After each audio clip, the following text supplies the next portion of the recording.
Bueno, aquí espérenme. Buenas tardes a todos, bienvenidos. Ya saben que estamos en un programa en vivo y entonces quiero aquí poderle compartir también en los siguientes medios a todos los que nos están viendo. ¿Listo?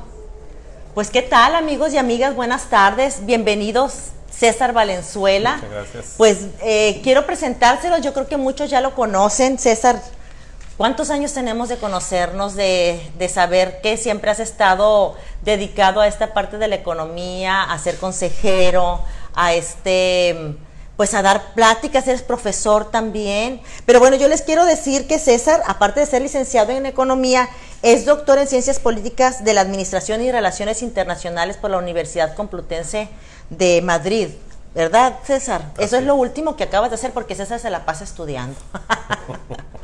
Y entonces, como buen estudioso que tenemos aquí a César, va a ser muy sencillo que los que somos, los que queremos saber de economía, que los que somos de a pie en esta parte, César, que no conocemos mucho, creo que va a ser muy fácil que tú nos expliques porque tienes los conocimientos que se necesitan para podernos explicar de manera sencilla lo que queremos saber. Y bueno, he estado viendo con esta situación que se está presentando actualmente sobre el del coronavirus, pues hay mucha expectativa, mucha preocupación. ¿Qué nos puedes decir ante todo esto, César? ¿Cómo ves tú el panorama económico que se presenta ahorita con esta situación? Bueno, gracias por la invitación. No, gracias a ti. Para ir directo al punto, creo que la situación que se está viviendo, tenemos toda la evidencia de que es una de las peores crisis que se han vivido en la historia. Todavía no tenemos la dimensión. Sabemos que es de las peores por una razón. Porque hubo una crisis hace aproximadamente un siglo, poco menos, 1929-1932. Y en esa crisis fue una crisis de sobreproducción, es decir, se saturaron los mercados y faltaba quien produjera, entonces se fue deteniendo el aparato productivo. En este caso no es así, inclusive en 2008 también hubo una crisis en Estados Unidos que se derrumbó el sistema financiero y se resolvió con dinero. En las dos crisis más fuertes que ha habido, la más reciente y la más, digamos, remota, se han resuelto con inyecciones muy fuertes de dinero. En el caso que estamos viviendo es un caso inédito, por una razón. Lo que estamos observando es que la economía se está deteniendo. ¿Qué quiere decir eso? Se está aletargando. Cada vez va más despacio, y todo empezó, como ya han de saber, en China. Sí. En China, cuando viene el contagio, China para una buena parte de la producción. Entonces, pero lo más importante es que China detiene el flujo turístico y estamos hablando de 130 millones de chinos que viajan. Entonces, el impacto que tuvo eso, por principio, empezó a afectar a las líneas aéreas, empezó a afectar a lo que son los servicios de hotelería y demás.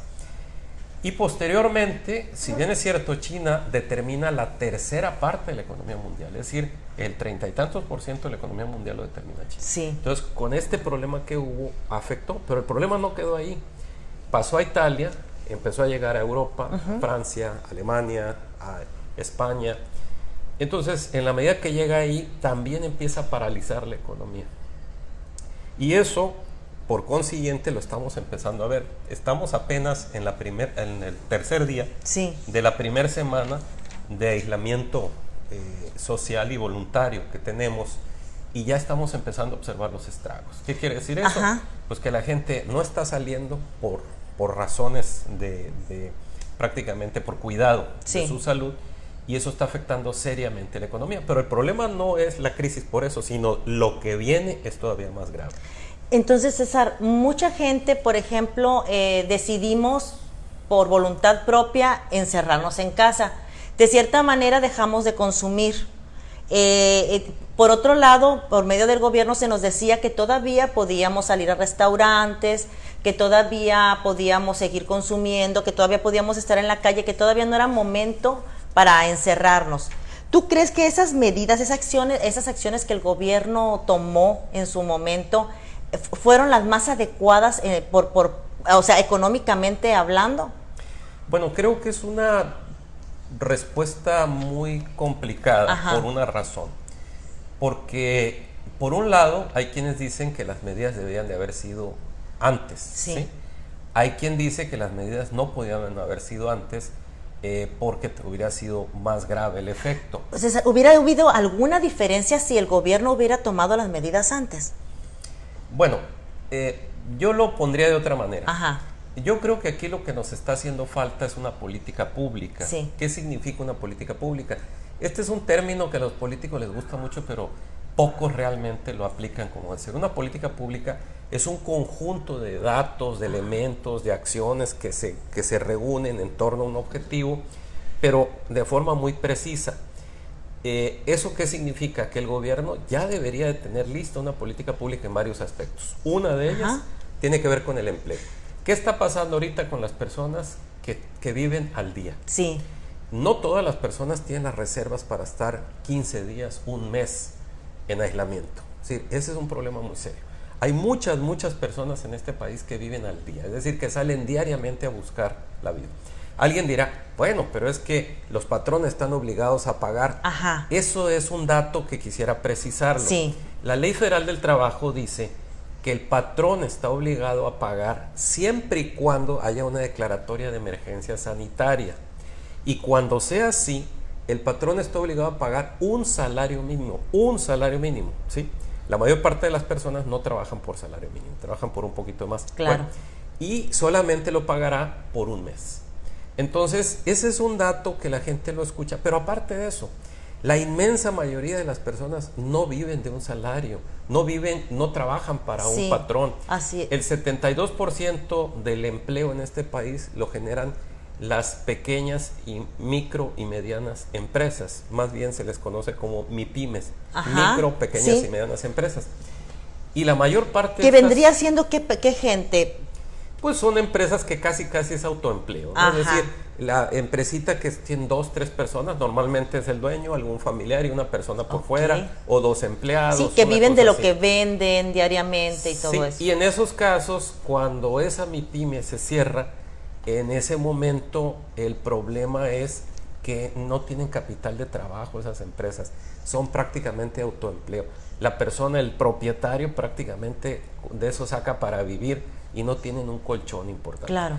Eso sin considerar que aproximadamente la mitad de las empresas en este país, o más bien la mitad de la actividad económica en este país es informal. Ajá. ¿Qué significa? Que ahí no hay registros, que ahí no hay pagos de seguro, no hay pagos de impuestos, no hay pagos de nada. Bueno, el problema que tenemos ahí es que esto se tiene que revisar. ¿Por qué? Porque esas personas, la pregunta es, ¿de qué van a comer? Sí. ¿Sí? ¿Cómo le van a hacer? Y lamentablemente aquí uno de los problemas, hoy decía una barbaridad el gobernador del estado de Puebla, decía que los ricos son los más susceptibles a contraer el problema del COVID-19 y que los pobres estaban inmunes, ¿no? Yo creo que es el mayor disparate que acaba de decir. Además muy irresponsable. Sí, pero ¿por qué lo comento? Porque la situación es al revés. Ahorita los contagiados son la gente de un cierto nivel económico medio alto, pero porque son las personas que tienen oportunidad de viajar, son las personas que por su propia relación se han contagiado. Claro. Porque ahorita estamos en la fase de importación. Bueno, ya pasamos ahorita ya estamos a la fase de la infección comunitaria. Sí. Ahorita es cuando viene el problema. ¿Por qué? Porque las personas que son las que transitan diariamente o están en el transporte público por necesidad o están en los lugares públicos, esa gente que no se puede quedar en su casa o que tiene que salir a buscarse la vida, esa es la gente más expuesta. Claro. Y lamentablemente son las personas que pueden sufrir más la pandemia.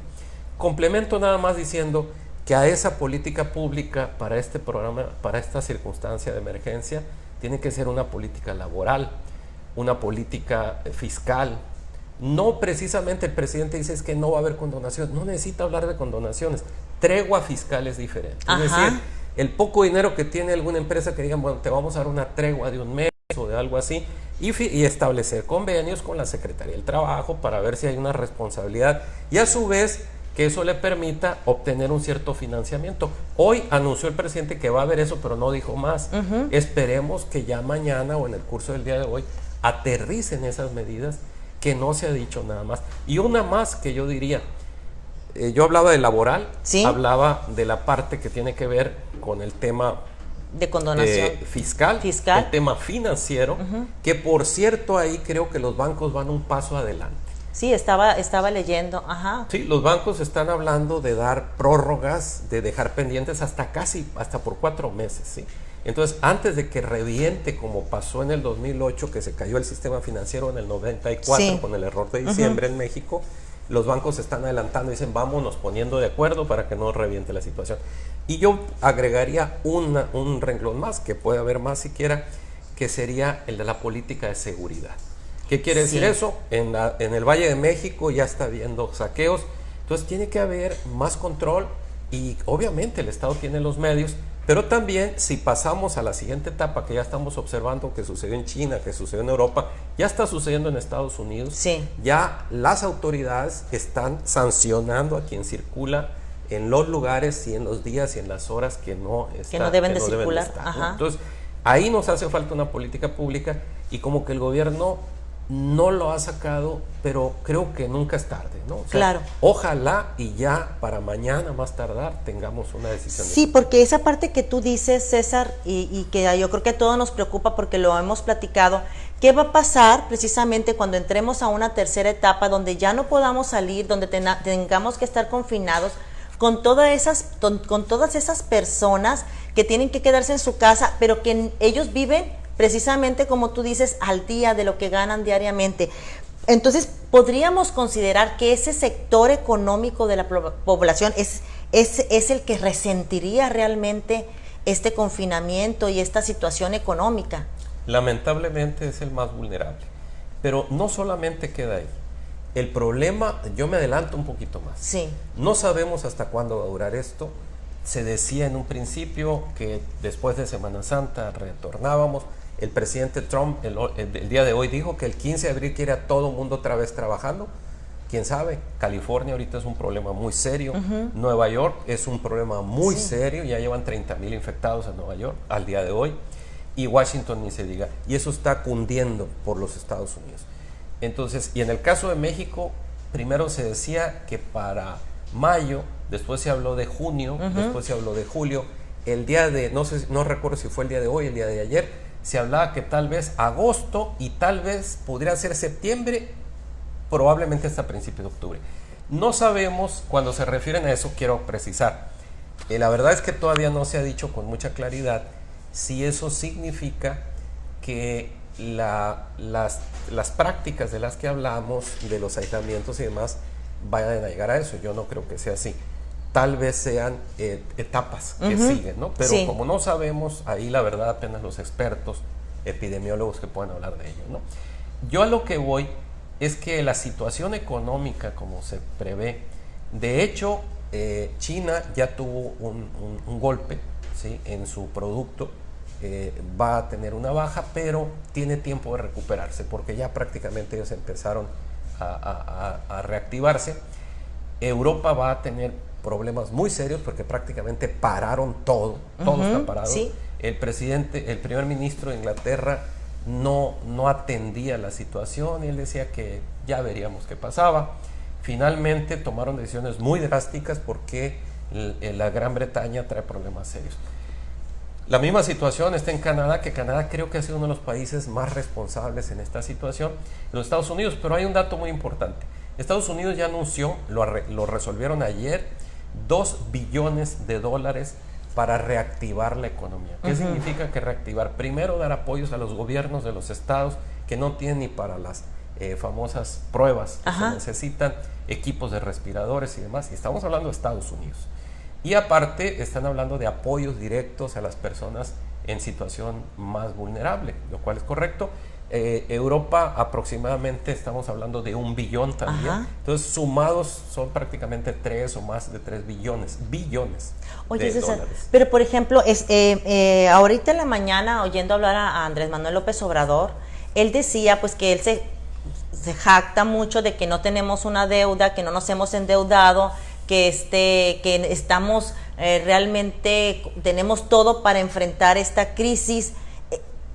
¿Qué opinas acerca de eso? Bueno, yo creo que el presidente es muy optimista. Lamentablemente la realidad no es así. Él habla de que hay 400,000 millones de pesos disponibles. Ajá. Con toda franqueza, y no es con la intención de llevarle la contraria al presidente, pero eso no es cierto. Es decir, habla que es lo que se ha podido recuperar de la corrupción. Sí. De la corrupción no se ha podido recuperar, si acaso, 4,000, 5,000 millones de pesos, que hace poco se hizo un escándalo, que porque la Fiscalía General de la República le entregó un cheque al presidente de un proceso que ellos habían detectado. Pero más de eso no hay. O sea, esos 400,000 millones de pesos, lo que es muy importante entender es que todos los recursos que gasta el gobierno están dentro del presupuesto de egresos de la Federación, que cada año se elabora. Y el grueso, la mayoría de los conceptos que están en el presupuesto de egresos ya están etiquetados. Sí, ya tienen a qué se van a destinar. Así es. Hay un ejército que hay que pagarle, hay unos maestros que hay que pagarles, claro. Ahí está la burocracia, claro. Están los sistemas. O sea, no es un dinero que en un momento dado esté ahí como para enfrentar toda esta crisis económica que se nos está viviendo por una circunstancia ajena a nosotros. Así es. Y lo que es todavía más delicado, es decir, cuando se elabora un presupuesto, obviamente una cosa son los buenos deseos, sí, y otra cosa son las posibilidades de lograrlo. Y uno de los problemas que tenemos aquí es que el presidente dice, no se van a afectar los programas sociales, no se van a afectar las obras del aeropuerto de Santa Lucía, de la refinería de Dos Bocas, del Tren Maya. Bueno, pues creo que es algo que quisiéramos que se diera, pero lamentablemente no es así. Es decir, el gobierno lo que tiene que hacer, porque aun cuando fueran 400,000 millones de pesos, nada más yo haría esta pequeña cuenta para que lo piensen así. En España, desde la semana pasada, se logró una aportación de 260,000 millones de euros, ¿sí?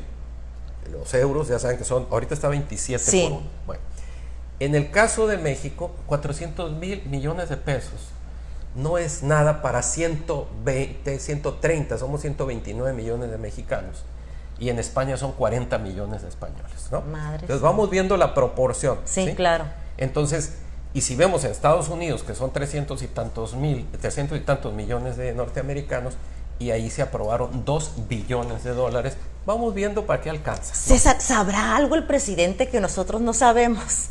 Bueno, yo lo que les diría es que el presidente es una persona muy optimista, pero definitivamente en ese tema tiene gente muy capaz, que es el secretario de Hacienda, nada más que lo tiene que dejar hacer las cosas. Claro. ¿No? En los años 70 hubo un presidente de la República que dijo algo, que precisamente cuando le dijeron, presidente, las cosas no se toman, la economía no se maneja a través de decisiones políticas.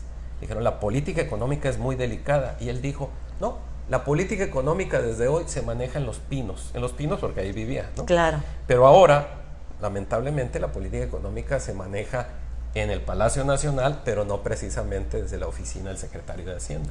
Aquí creo que una de las cosas que tendría que darse, y es lo que deseamos que el presidente observe y asuma como tal, es que la política económica debe quedar en manos precisamente de la Secretaría de Hacienda, y no andar todavía discutiendo que si es neoliberal o no neoliberal. Eso creo que no es el tema ahorita, ¿no? Ahorita tenemos que buscar cómo nos salvamos. Un dato muy importante: la semana pasada hubo 28 empresas, instituciones financieras nacionales e internacionales, el viernes concretamente, que publicaron un informe. ¿Cómo veían a México a ellos? Hay buenas y no tan buenas noticias. Una de las buenas es que el tipo de cambio, el dólar, se va a terminar en 21 pesos por dólar. Ahorita estamos a 25.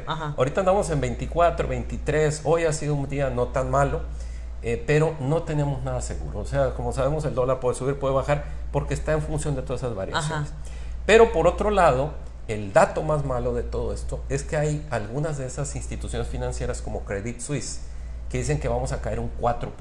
Es decir, si en 2019 no crecimos, ¿sí?, en 2020 vamos a decrecer. O sea que vamos a ir a estar menos 4. Menos 4. Menos 4. Es decir, Como sabemos, cada año tiene que crecer el PIB. ¿Por qué? Porque somos más, Ajá. nuestras necesidades son mayores, Claro. la población va creciendo y tiene otro tipo de necesidad. Entonces el pastel tiene que crecer.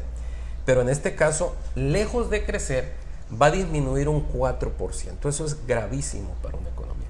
Y no lo resolvemos un día. Pero hay otro dato todavía más delicado. El día de hoy dan a conocer una información sobre el comportamiento de la industria de la construcción, que es la más dinámica Ajá. de todas. Es decir, cuando se hace una obra, se contrata gente, se compran materiales, etcétera. Bueno, pues la industria de la construcción, antes de que empezara el coronavirus, de marzo fue de enero de 2019 a enero de 2020, Sí. ha caído el 15%. O sea, falta ver qué tanto va a caer. Hace unos momentos escuché una entrevista con el líder de la industria textil y ellos dicen que ellos no saben si cierran este mes o cierran el que viene. O sea, y en México se produce 1 de cada 3 pantalones de mezclilla, y 1 de cada 3 playeras que se producen en el mundo está hecha en México. Claro. Y ellos dicen que está tal la situación. ¿Por qué? Porque es que no sabemos cuándo va a terminar. Ahorita lo que el gobierno tiene que estar haciendo es ver qué reduzco, qué programa de austeridad puedo meter, Ajá. cómo puedo reorientar los recursos, pero sobre todo cómo puedo aprovechar la disposición de la iniciativa privada.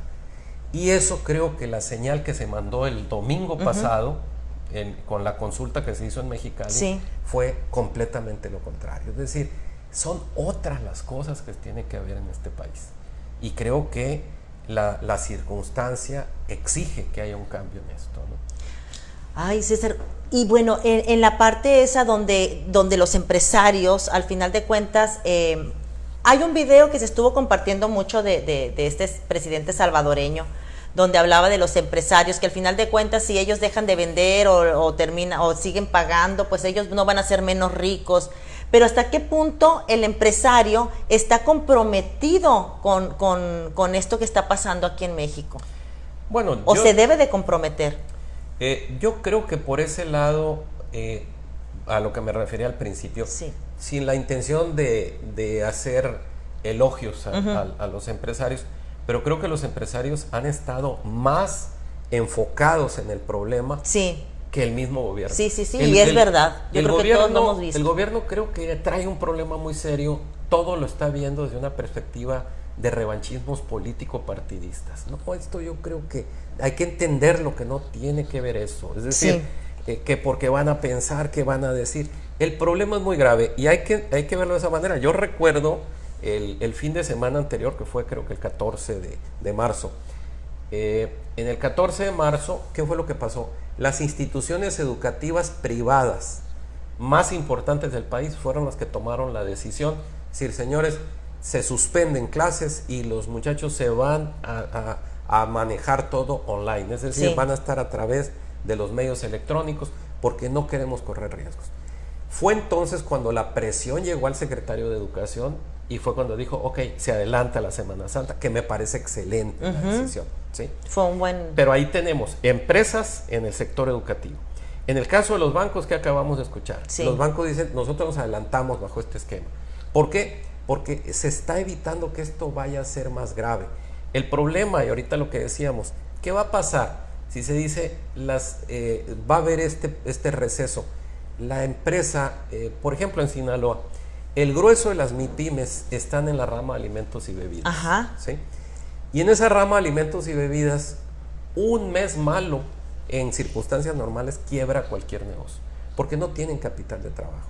Ahora, ¿qué va a pasar si ese mes pasa 2? Y si de 2 se va a 3. Me estoy hablando de meses malos. Sí. ¿Sí? Y ya lo estamos viendo ahorita. Si te vas a alguna taquería, ya las ves solas, ya no es la misma afluencia de gente. Así es. Ahora hay quien dice, no, fácilmente que todo lo hagan a través de redes. No todo se puede hacer así. No todo. Además de eso, no es lo mismo que ocasionalmente las personas van a un establecimiento a comer, a que vayan todos los días y que toda la familia. Es claro. decir, la familia no puede estar pidiendo todos los días porque los ingresos tampoco son suficientes. Y además tiene que buscar tener previsiones al respecto. Que creo que eso es algo muy importante de lo que viene. Es decir, creo que ojalá y esto termine de aquí a 1 mes, 2 meses, 3 cuando mucho, pero en la circunstancia que vamos a terminar sumamente afectados en materia de empleo. El empleo se va a caer considerablemente y por otra parte, muchas empresas van a cerrar, pequeñas, medianas, inclusive más o menos grandecitas también. ¿Por qué? Porque esto se está desplomando la economía norteamericana y como sabemos, cuando a los Estados Unidos le da gripa, a nosotros nos da pulmonía. ¿No? ¿Nos guste o no? Dinos algo bueno, César. Bueno, yo diría que no hay bien que por mal no venga, ¿no? Yo diría que este gobierno, por cualquier razón, no vamos a entrar a discutir, no ha tomado las mejores decisiones. Sí.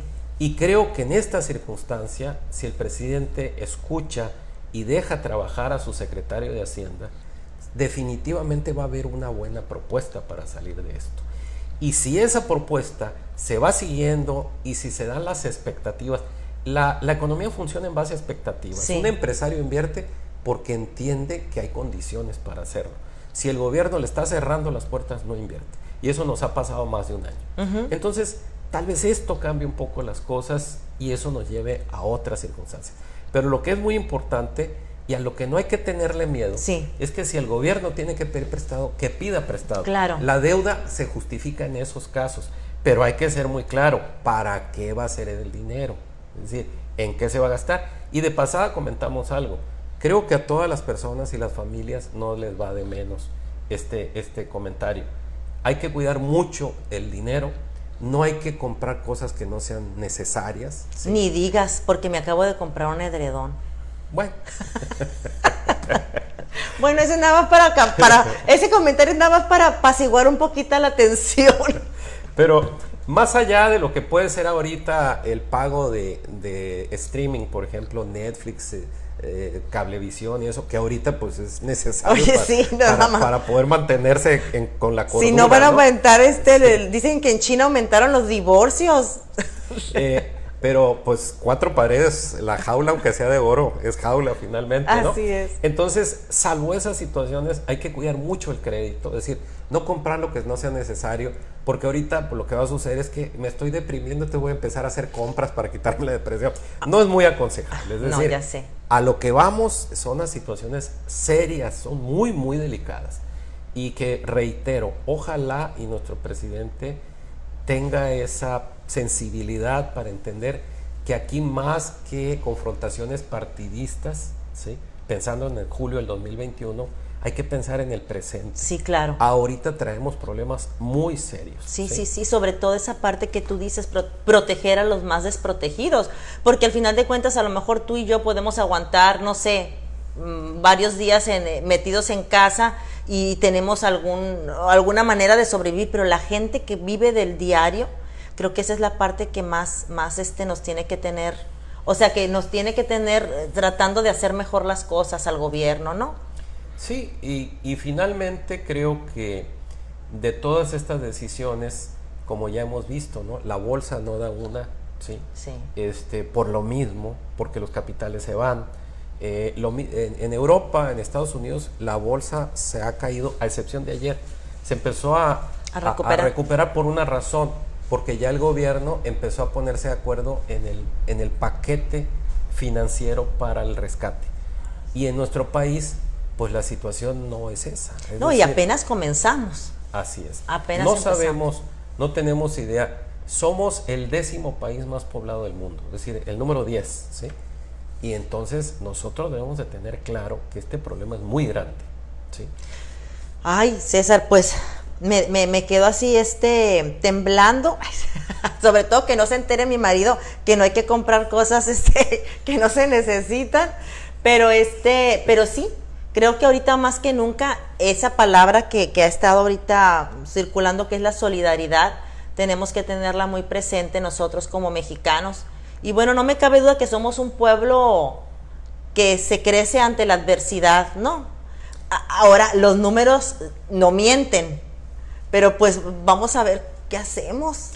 Yo creo que lo que no hagamos nosotros por nuestras familias, por nuestro país, no lo va a hacer otra persona. Es decir, nosotros tenemos que hacer las cosas, estar a la altura de lo que se necesita, pero necesitamos el liderazgo del presidente. Claro. ¿Sí? Y él está para eso, para el liderazgo, pero con políticas públicas claras. no con ocurrencias. Sí, claro. Y las estampitas aquí no creo que nos sirvan de mucho, ¿no? Con todo el respeto para las imágenes. No, yo sé. Pero creo que este país necesita estar en un esquema más serio, con aspectos de mayor certidumbre. Creo, no lo sé, hasta donde yo sé, al parecer en materia sanitaria el gobierno está haciendo un buen trabajo. Sí. Quiero creer que así es porque es lo que he observado. Y bueno, ahora lo que falta es la parte económica. Sí, la parte ríspida. Sí, porque en esto vamos a tener que hacer muchos esfuerzos. ¿Sí? Claro. Y esos esfuerzos significan reducir los recursos de manera importante. Voy a dar un dato. Los partidos políticos dijeron que se iban a reducir considerablemente los ingresos para sus campañas y demás. Hasta la fecha no es cierto. No lo han hecho. Y ahí hay un dinero. Creo que hay una buena oportunidad ahí, ¿no? Para recordarles eso. Ese dinero no es suficiente, ¿no? Pero poquito de aquí, pues poquito sí, de allá, claro, y eso claro. nos va a ayudar. Una última cosa que les quieras decir a nuestros amigos, un consejo que les quieras dar a todos nuestros amigos y amigas que nos están viendo.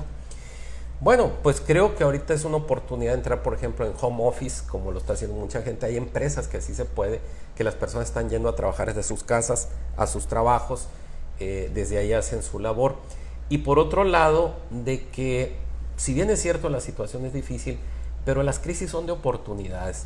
Y hay que pensar que todos estos días en la soledad o en la compañía, encerrados, cada quien en sus casas, son momentos para pensar si se está en un negocio, qué es lo que se puede mejorar, cómo se le puede entrar, porque hay que llegar preparados a una circunstancia muy adversa. Y quien trabaja por su cuenta o quien trabaja como empleado, pues ver cómo va a hacer las cosas, es decir, para mejorar su situación. Si sus ingresos no pueden mejorar, cuando menos cómo puede administrar mejor sus gastos, cómo puede racionalizar los recursos, que creo que es una de las partes que quedan ahí. Nuestro país necesita mucha planeación y eso es lo que menos tenemos. Y en ese sentido creo que es el momento en la reflexión que podríamos lograr. Creo que podemos sacar de todo este caos, podemos sacar algunas cosas buenas. Yo pienso que sí, y no lo dudo. Sé que de repente pecamos de optimistas, pero creo que como tú dices, la crisis es para aprender a hacer más cosas, para crecer y para ver oportunidades en donde a lo mejor las habíamos pasado de largo, ¿no? Yo te doy las gracias, César, por haber venido a pesar del coronavirus. Ya no lo querían dejar venir, porque sí está dura la cosa ahorita, pero te agradezco mucho. Creo que nos están viendo muchas personas, les agradezco mucho, de verdad, que nos estén viendo. Y creo que la manera como tú nos explicaste la situación, aunque a muchos no nos va a gustar porque quisiéramos escuchar puras buenas noticias, bueno, señoras y señores, realmente creo que tenemos que ser muy claros y muy... Dicen que la parte objetiva no existe, pero creo que en los números es la única parte en donde se puede ser objetivo. Entonces, pues ahora hay que echarle ganas y ver qué podemos hacer ante esta problemática que apenas empezamos aquí en México realmente, y que nuestras autoridades pues tomen las mejores decisiones. Sí, esperemos que así sea. Esperemos. Muchas gracias, César. Muchísimas gracias a César. César, yo creo que aquí como que dice economía para dummies, porque la verdad es que con todo lo que me explicaste me siento pues bastante... Creo que con bastante más tranquilidad, sobre todo por saber a qué le estamos tirando, qué es lo que realmente está pasando en nuestro país y en el mundo. Muchísimas gracias a todos ustedes por vernos. Compartan. Recuerden que mañana también tenemos una plática con el doctor Eduardo Yauzás para platicar acerca de lo próximo que ya estamos entrando aquí en México. Y pues muchísimas gracias a todos ustedes. Gracias, César, nuevamente, y un fuerte abrazo a todos, que espero que se nos pase rápido este encierro. Gracias.